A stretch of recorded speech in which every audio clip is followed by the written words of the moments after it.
All right, everyone. This is J Rock, the GM, bring you another video. Please check out my two previous videos, part one and part two of why Andre Drummond is overrated. This video here I'm bringing you is regarding Michigan State football.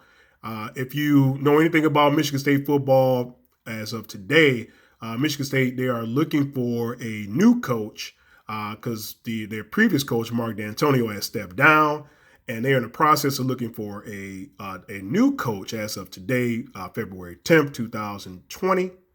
Uh, yeah, 2020. And so far, they've interviewed, or they have looked at five coaches, and they've had all five of those coaches have turned the job down. D'Antonio has sort of left the school in a bit of a quagmire.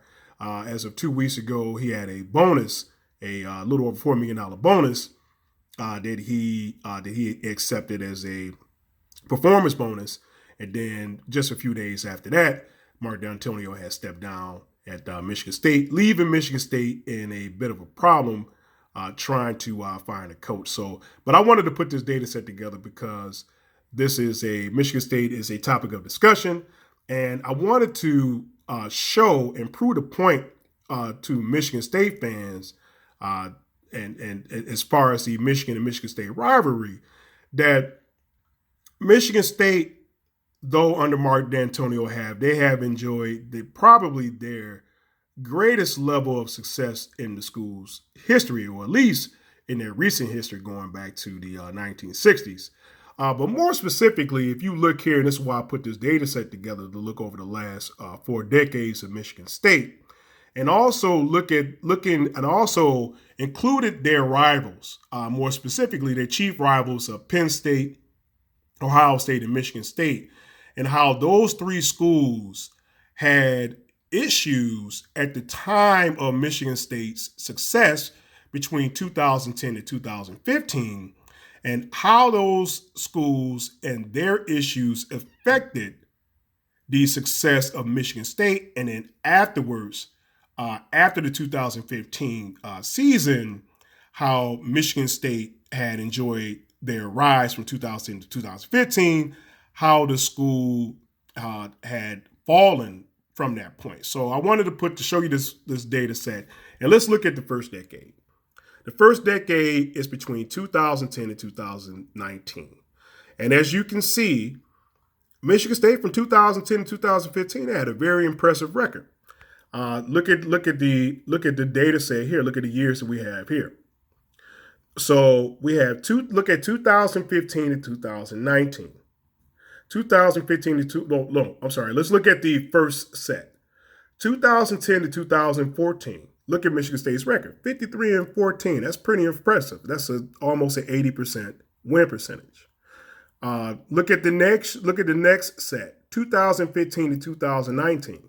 Record is 39-29, and at a winning percentage of 57%. The reason why the 2015 to 2019 record is important is because 2015 is the first year that Jim Harbaugh became the coach of the University of Michigan. After Michigan had gone through a number of coaches after Lloyd Carr left in 2007, which I'm going to show you a bit of the data set that talks about that. Now look at the next data set, 2016 to 2019. Look at Michigan State's record. It's 27-24, roughly a 53% win percentage.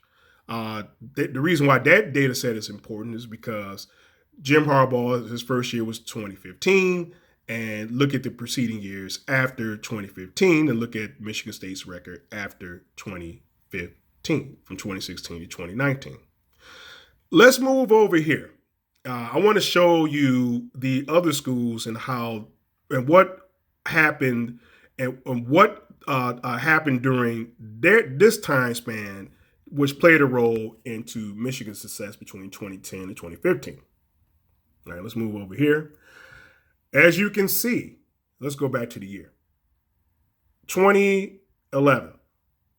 Well, 2010. Let's start at 2010. 2010 is where Michigan State where they began their successful ride. That was Rich Rod's. That was Rich Rod's last year as Michigan coach, which he actually coached the previous 3 years. Um, and we as Michigan fans, we know, and we have a certain disdain for Rich Rod. But let's move over to 2011. Let's move up to 2011. As you can see, 2011, that was Brady Hoke's first year at Michigan after Rich Rod. So there's a transition of coaching from Rich Rod to Brady Hoke at Michigan. Also, look at Penn State. This is Joe Paterno's last year at Penn State. His last year, he was 8-1. This is very impressive. But this was at the point at the height of the scandal. And this is where Joe Paterno was asked to leave, and he ended up leaving his coaching post. And as you can see, a fellow by the name of Tom Bradley coached the remaining games of the season, in which he went 1-3. And who the hell is Tom Bradley, right? Also, look at Ohio State. Ohio State, after years of being coached by Jim Tressel, Luke Fickell, who is currently the Cincinnati's head coach, Cincinnati's head coach, University of Cincinnati's head coach, who, in fact, just as of a couple of days ago, Michigan State fans, they were 100% for certain that Luke Fickell was going to be their next head coach, which as of today, February 10th, 2020, Luke Fickell turned down the job. And we can probably guess why he turned down the job, with Michigan State being under the having the issues that they have with D'Antonio leaving the way he did.